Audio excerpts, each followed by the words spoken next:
সন্ধে হলেই মনটা কেমন খাই খাই করে। আজকে বড়মশাই কাজের পথে কিছুটা ধনেপাতা নিয়ে এসেছিল, ব্যাস অমনি বসে পড়লাম ধনেপাতার বড়া করার জন্য। নুন, হলুদ, বেসন, সুজি, লঙ্কার গুঁড়ো সব দিয়ে ভালো করে মেখে নিয়ে গরম গরম তেলে ছেড়ে দিচ্ছি।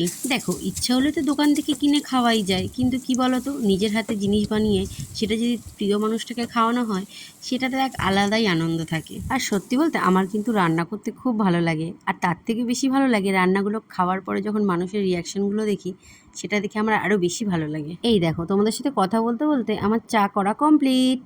চলো এবার পরিবেশন করার পালা। কেসা হ্যায়? পরের দিন তুই করে খাওয়াবি। তুই ওরকম করে খাস।